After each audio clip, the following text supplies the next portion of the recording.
उस पर मैं ये कहना चाहूंगा कि हमारे प्राइम मिनिस्टर नरेंद्र मोदी जी अपनी डिग्री पब्लिक कर दे। मैं अपना एजुकेशन लोन का लेटर और मैं अपना स्कॉलरशिप लेटर पब्लिक करने के लिए तैयार हूं और मेरी डिग्री असली है। नरेंद्र मोदी जी की भी डिग्री असली होगी ऐसी मैं उम्मीद करता हूं, तो वो अपनी डिग्री दिखा दे और मैं अपने सारे डॉक्यूमेंट्स दिखाने को तैयार हूं। अभिजीत दिप्के ने कहा कि यदि प्रधानमंत्री अपनी डिग्री और उससे जुड़े दस्तावेज सार्वजनिक करते हैं तो वे भी अपनी सभी शैक्षणिक दस्तावेज सार्वजनिक करेंगे। उन्होंने बताया कि उनकी पढ़ाई विदेश में हुई है और उसके लिए मिली छात्रवृत्ति तथा शिक्षण ऋण से जुड़े सभी दस्तावेज उनके पास मौजूद है। दिप्के ने आरोप लगाया कि सरकार के खिलाफ बोलने वालों को ईडी और सीबीआई जैसी एजेंसियों के जरिए निशाना बनाया जाता है।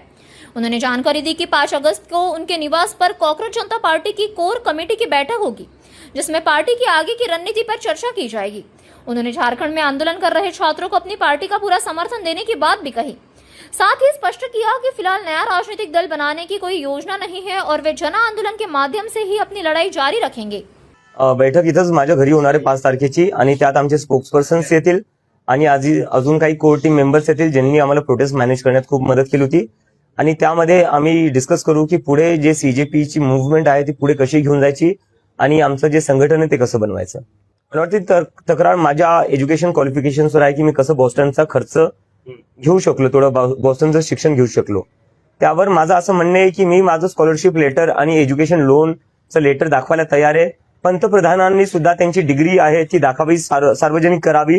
त्यांनी त्यांची डिग्री सार्वजनिक केली तर मी लगेच माझं स्कॉलरशिप लेटर आणि एज्युकेशन लेटर माझ्या डिग्री सोबत सार्वजनिक करायला तयार आहे। नाही येऊ द्या ना, घरापर्यंत येऊ द्या, जी चौकशी करायची आहे करून घ्या।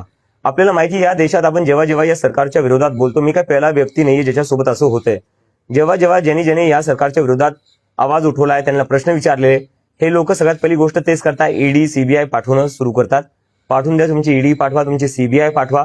पण जसं की मी म्हणलं, मी माझं एज्युकेशन लोनचं लेटर दाखवायला तयार आहे, मी माझं स्कॉलरशिपचं लेटर दाखवायला तयार आहे। पंतप्रधान मोदी यांनी सुद्धा जर ईडीला पाठवत असाल तर ईडी सोबत तुमची डिग्री पाठवा, तुम्ही तुमची डिग्री सार्वजनिक करा, मी माझी डिग्री सार्वजनिक करतो।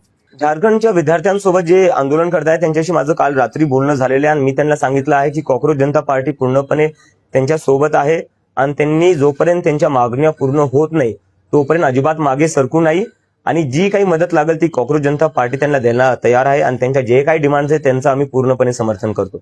अजेंडा ठरवण्यासाठीच आम्ही ही कोर कमिटीची मीटिंग बोलवली आहे आणि तिथं आम्ही आमचं ऑर्गनायझेशन एक्सपान्शनवर डिस्कस करणार आहे आणि कॉकरोच जनता पार्टी पुढे कोणते काय मुद्दे उचलू शकते, कशा प्रकारे पुढे जाऊ शकते देशभरात, त्यासाठी आम्ही ती मीटिंग बोलवली आहे। मला वाटते की मीडियाला सगळ्यात जास्त एक्साइटमेंट लागलेली आहे की आम्ही पॉलिटिकल पार्टी बनवावं। यावरूनच मला कळते की जेवढ्याही पॉलिटिकल पार्टीवर आहेत तिथं कुठं ना कुठं तुम्ही सगळे डिसअपॉइंटेड आहेत त्यांच्यासोबत, पण आमचं अजून असं काही इंटेन्शन नाहीये। आम्हाला एक पब्लिक मुव्हमेंटच ठेवायची आहे, कारण की देशात जी सध्या पॉलिटिक्सची सिच्युएशन आहे, काय करणार पॉलिटिकल पार्टी बनून तुम्ही जेव्हा वोट डिलीट करण्यात येतात।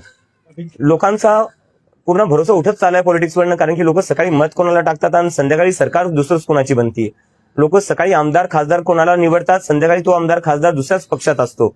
तर अशा परिस्थितीत जिथे ईडी सीबीआय पाठवून पक्ष तोडण्यात येतात, इलेक्शन रीग करण्यात येतात, तशा याच्यात पॉलिटिकल पार्टी बनवून करायचं काय?